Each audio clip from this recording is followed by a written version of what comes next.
إلا الله وحده لا شريك له وأشهد أن محمدا عبده ورسوله صلى الله عليه وسلم أما بعد فإن خير الحديث كتاب الله وخير الهدي هدي محمد صلى الله عليه وسلم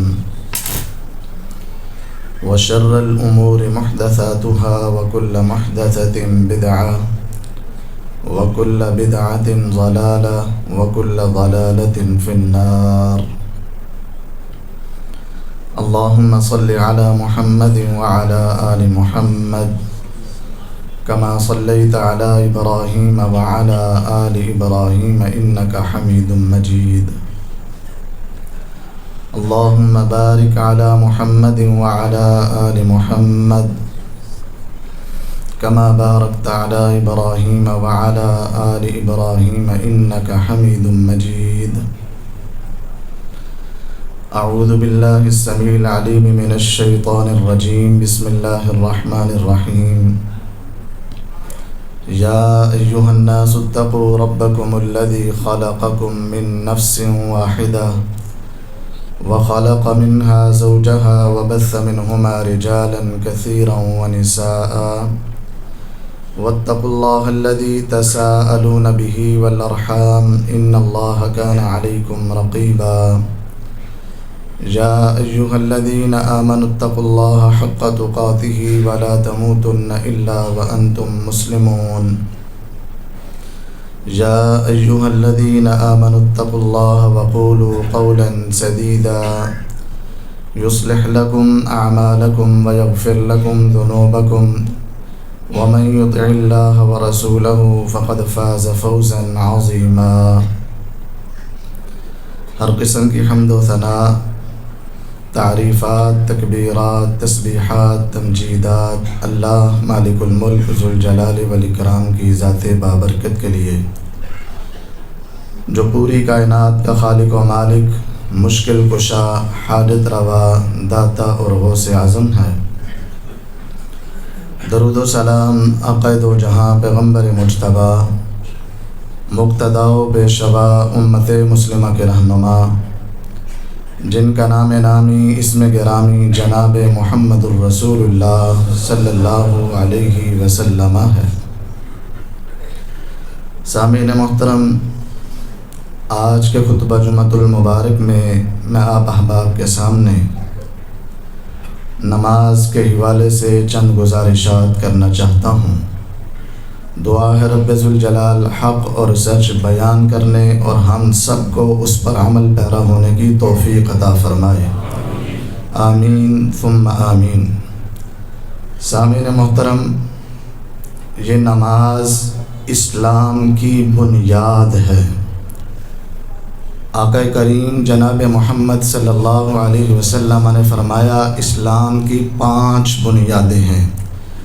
بنی الاسلام علی 5: شہادت ان لا الہ الا اللہ وان محمد رسول اللہ واقام الصلاۃ۔ میرے نبی نے فرمایا اسلام کی 5 بنیادیں ہیں۔ سب سے پہلی بنیاد اس بات کا اقرار کرنا کہ اللہ کے علاوہ کوئی اور مشکل کشا، کوئی اور حاجت روا، کوئی داتا، کوئی لجپال، کوئی دستگیر نہیں ہے، وہ وحدہ لا شریک ہے، اور آخر الزمان پیغمبر جناب محمد صلی اللہ علیہ وسلم ہے۔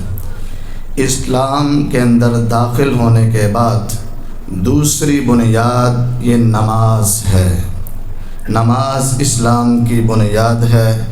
کلمہ توحید کے بعد، مسلمان ہونے کے بعد سب سے پہلا جو انسان کو کام کرنے کا حکم ملا ہے وہ نماز ہے۔ نبی کائنات علیہ السلام نے حضرت معاذ بن جبل رضی اللہ تعالیٰ عنہ کو یمن کے علاقے کی طرف جب بھیجا، آپ نے ان کو یہ ادب سکھایا، تعلیمات دی کہ معاذ اہل کتاب کے پاس جب جاؤ گے سب سے پہلے ان کو کلمہ توحید کی دعوت دینا۔ اگر وہ مان لیں کہ اللہ ایک ہے، وہ وحدہ لا شریک ہے اور آخر الزمان پیغمبر جناب محمد صلی اللہ علیہ وسلم اللہ کے رسول ہیں، اس کے بعد مسلمان ہونے کے بعد سب سے پہلی جو ان کو تبلیغ کرنی ہے، جو دعوت دینی ہے، جو سبق سکھانا ہے، وہ نماز کا ہے، کیونکہ قیامت کے دن سب سے پہلے انسان سے جس چیز کا سوال ہوگا وہ نماز ہوگی۔ اللہ کے نبی صلی اللہ علیہ وسلم نے فرمایا ان اول ما يحاسب به العبد یوم القیامت الصلاۃ، اللہ کی عدالت لگے گی، میں نے، آپ احباب نے، ہم سب نے اللہ کے سامنے پیش ہونا ہے۔ سب کا حساب و کتاب جب ہوگا تو سب سے پہلے انسان سے جو سوال پوچھا جائے گا وہ نماز کا ہے۔ فَإِن صَلُحَتْ صَلُحَ سَائِرُ عَمَلِهِ وَإِن فَسَدَتْ فَسَدَ سَائِرُ عَمَلِهِ، اگر نماز میں کامیاب ہو تو اس کی برکت سے رب ذوالجلال آپ کو بقیہ معاملات میں کامیاب کر دے گا، اور اگر نماز میں ہی بگاڑ ہوا، نماز میں سستی ہوئی، نماز میں کجروی ہوئی، نماز کو چھوڑا گیا، نماز سے منہ موڑا گیا، نماز کو بھلا دیا، پھر قیامت کے دن اللہ کی عدالت میں انسان کا مشکل میں پھنس جانا، اس کے لیے اس کو امید ہونی چاہیے۔ فسد سائر عملی، اس نماز کو چھوڑنے کی نحوست سے بقیہ سارے اعمال کے اندر بھی انسان پھنس جائے گا، کیونکہ نماز دین کا ستون ہے۔ میرے نبی نے فرمایا الصلاۃ عماد الدین، نماز دین کا ستون ہے۔ اگر آپ نے بنیادوں کو گرا دیا، ستونوں کو گرا دیا، پھر عمارت کس پہ کھڑی کرو گے؟ انما جعلت قرۃ عینی فی الصلاۃ، آخر الزماں پیغمبر فرماتے ہیں میں نبی کی آنکھوں کی ٹھنڈک نماز میں رکھی گئی ہے۔ وہ میرا نبی جب اس دنیا سے جانے لگے، اپنی امت کو آخری نصیحتیں اور وصیتیں جو فرما رہے تھے وہ یہ الفاظ تھے الصلاۃ الصلاۃ وما ملکت ایمانکم، لوگوں میں تمہارے پاس آیا، میں نے تمہیں دعوتیں دی، تمہیں دین سکھایا، اب تمہارا نبی تمہارے پاس سے جاتے ہوئے تمہیں نصیحت کر رہا ہے، لوگوں دیکھنا، نماز کا خیال رکھنا، نماز کا خیال رکھنا، نماز کا خیال رکھنا، اپنے ماتحت افراد کا خیال رکھنا، دیکھنا نماز کو کہیں بھول نہ جانا۔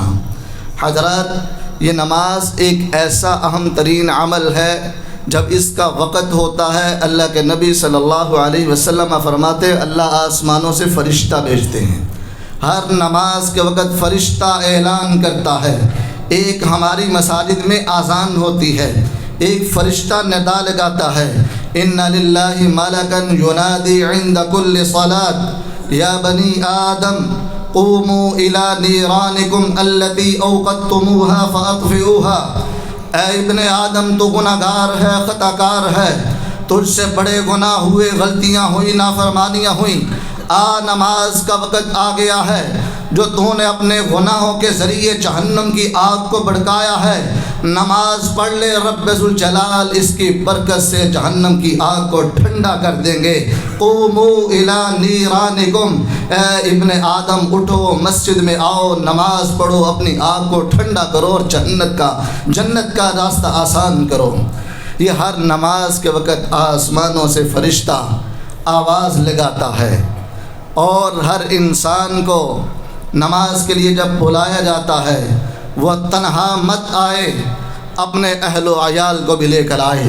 میرے نبی نے فرمایا ہے مروا اولادکم فی الصلاۃ، لوگوں اپنی اولادوں کو بھی نماز کا حکم دو، وہم ابناء 7 سنین، جب وہ ابھی 7 سال کے چھوٹے چھوٹے بچے ہوں، واضربوہم علیہا وہم ابناء 10 سنین، جب 10 سال کے ہو جائے اگر نماز نہ پڑھے تو ان کو اس بات پر مارا جائے، اللہ کے گھر میں لایا جائے۔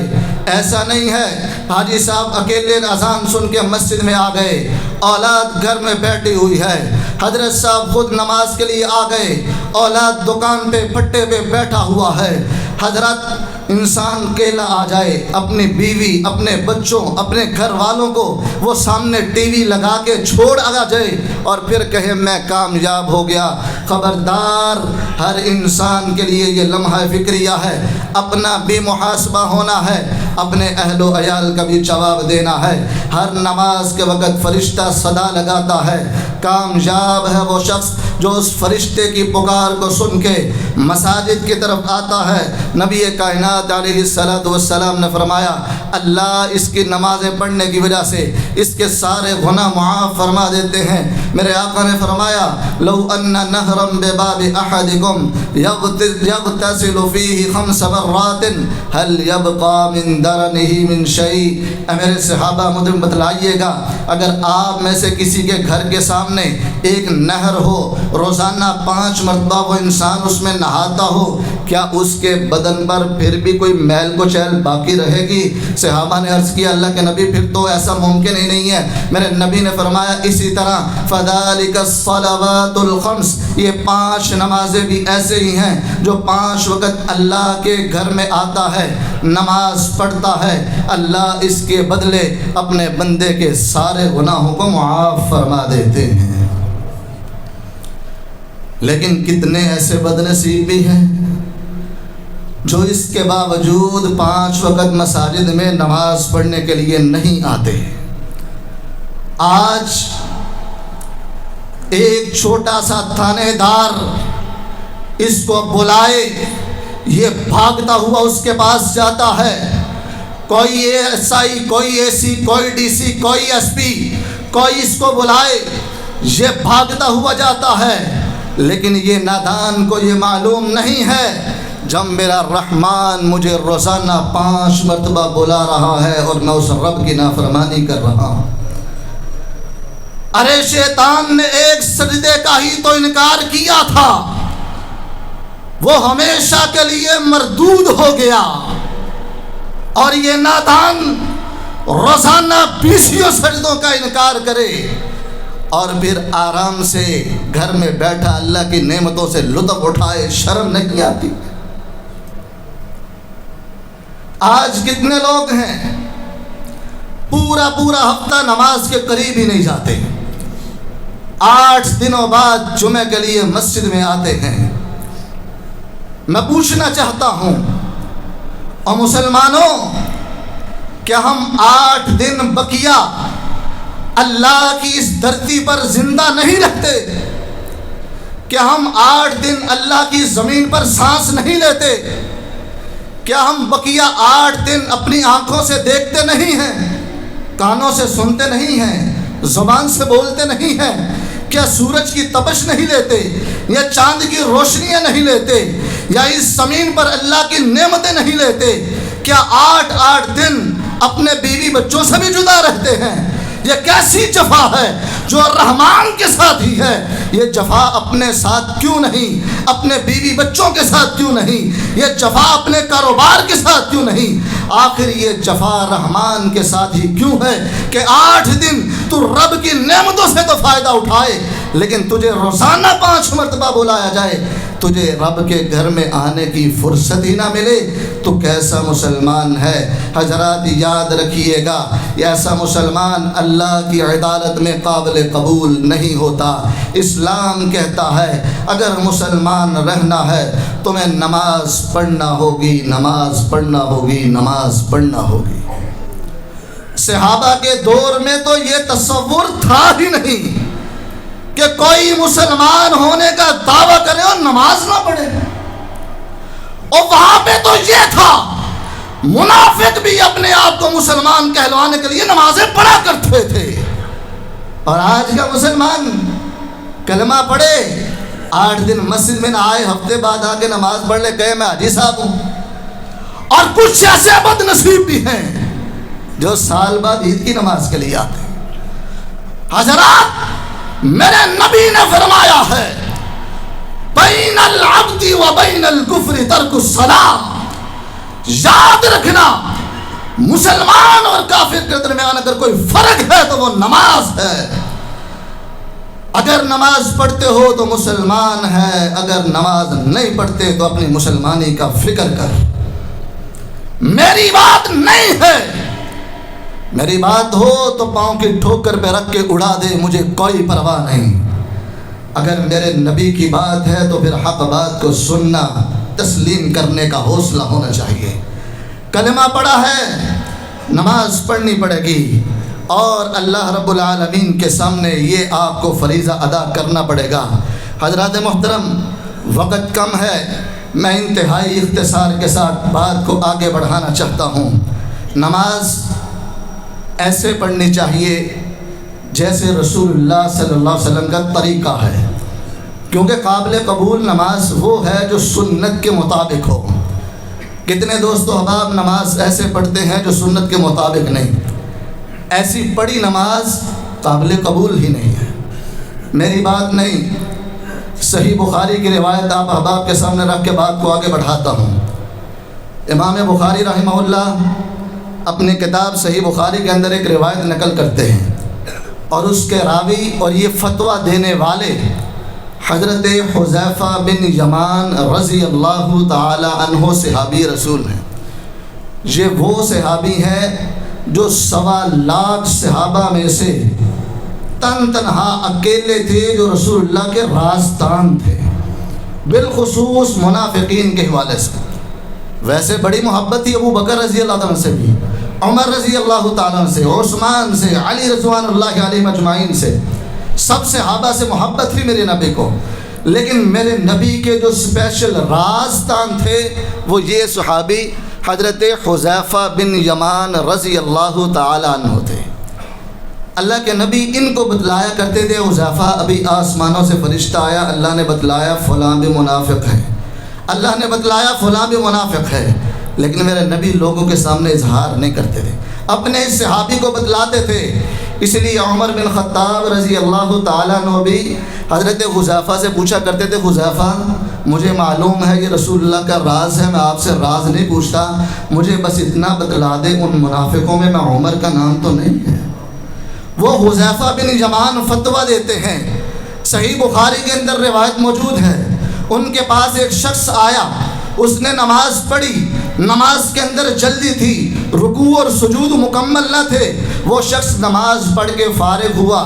صحابی پوچھتے ہیں اے اللہ کے بندے کب سے نماز پڑھ رہا ہے؟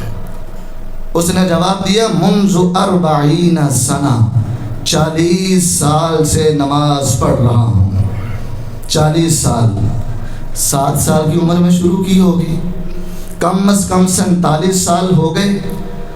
حضرت صاحب 47 سال کے ہوئے ہیں، نماز کا انداز ایسا تھا، صحابی رسول نے صحیح بخاری کے اندر روایت ہے فتویٰ دیا ما صلیت واحدہ، جس طرح تو نے نماز پڑھی ہے اور جو طریقہ ہم نے رسول اللہ صلی اللہ علیہ وسلم سے سیکھا ہے، اگر ان کو دیکھا جائے تو اے اللہ کے بندے، میں صحابی کا فتویٰ یہ ہے تو نے 47 سال 40 سال نمازیں پڑھی، لیکن میرے مطابق تم نے ایک بھی نماز نہیں پڑھی ہے، کیونکہ میرے نبی نے فرمایا صلو کما رأیتمونی اصلی، نماز اس طرح پڑھو جس طرح میں محمد صلی اللہ علیہ وسلم کو تم نے پڑھتے ہوئے دیکھا، نماز سنت کے مطابق پڑھو۔ تفصیل میں نہیں جانا چاہتا، بات کو آگے بڑھاتا ہوں۔ تیسری بات، نماز کو بطور عادت نہیں بطور عبادت پڑھو۔ آج لوگ آتے ہیں نماز پڑھتے ہیں، معلوم نہیں کیا پڑھا، اللہ نے اس میں کیا کہا، میں نے رب سے کیا مانگا، چلا گیا، انسان کی زندگی پر اثر کوئی نہیں ہے۔ جبکہ اللہ فرماتے ہیں ان الصلاۃ تنہی عن الفحشاء والمنکر، نماز انسان کو بے حیائی سے، فحاشی سے روکتی ہے۔ یہ نماز بھی پڑھتا ہے، برائی سے بھی باز نہیں آتی، آخر وجہ کیا ہے؟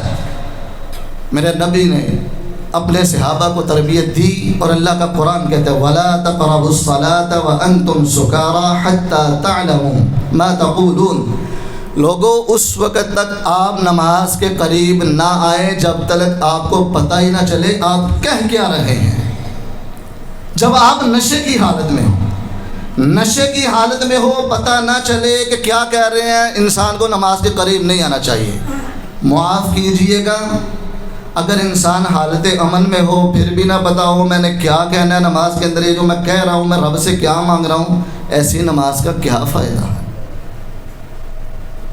آج مجھے یہ تو پتا ہے میں نے اپنی اولاد کو دنیاوی فنون سکھانے ہیں، اس کے میں نے ساری پلاننگ کر دی ہے، فیوچر اس کو دینا ہے، لیکن اس بیچارے کو یہ نہیں پتا وہ 4 لفظ میں اپنی اولاد کو سکھا دوں جو نماز کے اندر اس نے پڑھنے ہیں۔ آج انسان کو پتہ ہونا چاہیے، میں اپنے رب کے سامنے کھڑے ہو کر کہنے لگا ہوں اللہ اکبر، اللہ تو سب سے بڑا ہے۔ جب انسان اس نظریے سے پڑھے گا پھر یہ ساری اکڑ، یہ سارا غرور، یہ سارا تکبر خاک میں جائے گا، یہ عقیدہ اور نظریہ بنائے گا اللہ تو ہی سب سے بڑا ہے، تیرے سے بڑا کوئی نہیں، تیرے سامنے کوئی غرور نہیں، کوئی تکبر نہیں، کوئی انسان کی بڑائی نہیں، تو سب سے بڑا ہے۔ جب اس کو پتہ ہوگا میں کیا پڑھ رہا ہوں، نماز شروع کر کے کیا کہے گا؟ اللہم باعد بینی و بین خطایای کما باعدت بین المشرق والمغرب، اللہ میرے درمیان، میرے گناہوں کے درمیان اتنا فاصلہ ڈال دے جتنا مشرق اور مغرب کے درمیان ہے۔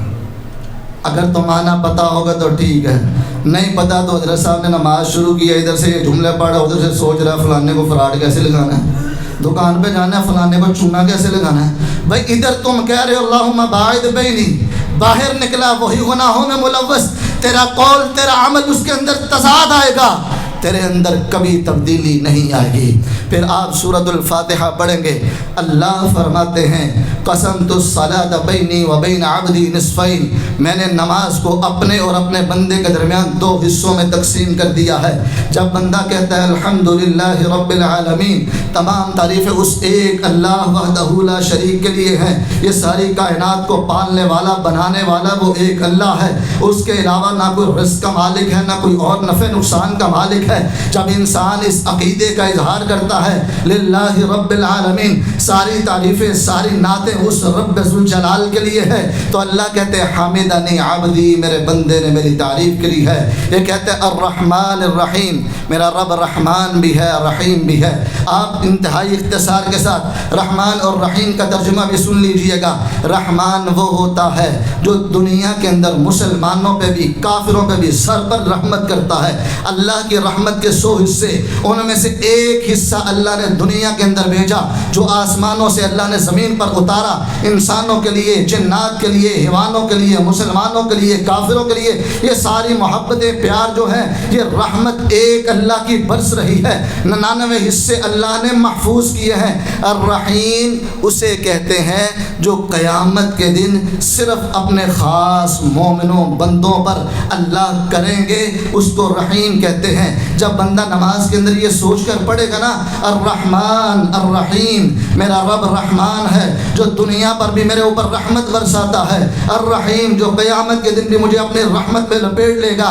اللہ کہتے ہیں حمیدنی عبدی مجدنی عبدی، میرے بندے نے میری تعریف کی ہے، اثنا علی عبدی، میرے بندے نے میری ثنا بیان کی ہے، مالک یوم الدین، اللہ قیامت کے دن کا مالک تو ہے، میرا عقیدہ ہے میں نے مر کے اٹھنا ہے، حساب و کتاب دینا ہے، زندگی کا نظام چلانے والا تو ہے، بالآخر تیرے نظام سارے قوت والے، تیری طاقت والے، تو ہی ساری دنیا کا مالک اور بادشاہ ہے، تیرے سامنے ساری دنیا کا نظام ہے، اس کو چلانے والا تو ہے، مالک یوم الدین، قیامت کے دن کا مالک بھی تو ہے، تیرے سامنے اللہ سب نے کھڑے ہو کر جواب دینا ہے۔ انسان اپنا عقیدہ اپناتا ہے ایاک نعبد و ایاک نستعین، اللہ ہم عبادت تیری کرتے ہیں، تجھ سے ہی مدد مانگتے ہیں۔ انسان کو جب اس کا ترجمہ آتا ہو اس کو سوچ سمجھ کر پڑھے، پھر باہر جا کر یہ نہیں کہتا یا علی مدد، کیونکہ نماز کے اندر کہہ کے آیا ہے ایاک نعبد و ایاک نستعین، اللہ ہم عبادت تیری کرتے ہیں، مدد تجھ سے مانگتے ہیں۔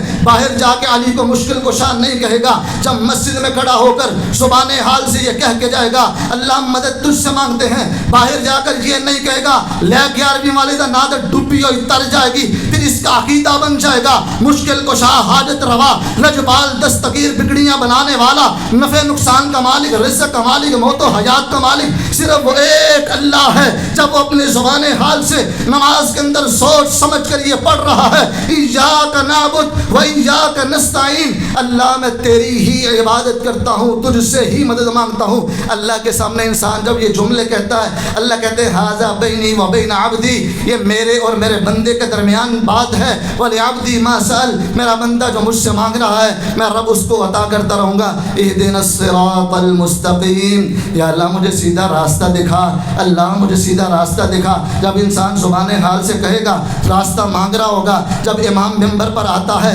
راستہ دکھاتا ہے قرآن اور سنت کا تو ناراض ہو جاتا ہے. مولوی صاحب اپنی باتیں کرتے ہیں، ترانے کی باتیں کرتے ہیں، اختلافی باتیں کرتے ہیں، میں نہیں مانتا. ارے تو نماز میں مانگ رہا ہے اهدنا الصراط المستقیم، اللہ سیدھا راستہ دکھا. کن کا راستہ؟ صراط الذین انعمت علیہم، اللہ ان کا راستہ جن پر آپ نے انعام کیا. غیر المغضوب علیہم، یا اللہ یہودیوں کا راستہ نہ دکھانا، ولا الضالین، عیسائیوں کا راستہ نہ دکھانا.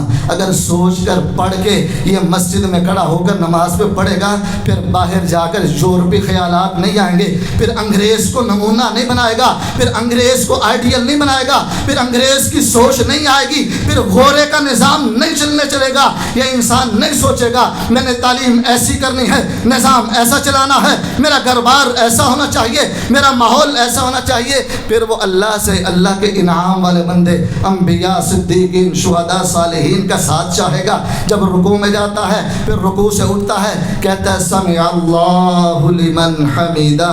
کیا مطلب ہے؟ اللہ نے سن لیا ہے جو میں نے رکوع میں کہا ہے. یہ نماز کے اندر اقرار کر رہا ہے جو میں نے رکوع کے اندر آہستہ آواز میں کہا، میرے ساتھ والا سنے نہ سنے، میرے رب نے سن لیا ہے، جو عرش معلیٰ پر ہے اس ذات نے سن لیا ہے. نماز کے اندر یہ اقرار کرتا ہے، باہر جا کے کہتا ہے ساڈی سندا نہیں، بابے انہاں دی موڑدا نہیں، ساڈی اینا اگے اے دی او دے اگے. جو دیکھو جی چھت دے اوتے جان واسطے سیڑھی دی ضرورت ہوندی ہے. اور ظالمو تم یہ جملے باہر جا کے کہہ رہے ہو، نماز میں اقرار کر کے گیا ہے سمع اللہ لمن حمیدہ.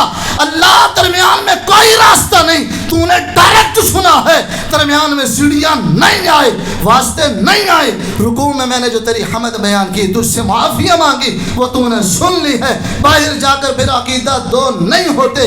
یہ اس وقت انسان کے عقائد بدلتے ہیں جب نماز کو سمجھ کے نہیں پڑھتا، سوچتا نہیں ہے میں کیا رہا ہوں، میری زبان کیا کہہ رہی ہے، میرا عمل کیا کر رہا ہے. اس وقت انسان کے اندر یہ تبدیلی آتی ہے. وقت اجازت نہیں دیتا وگرنہ اس بات کو آگے بڑھاتا.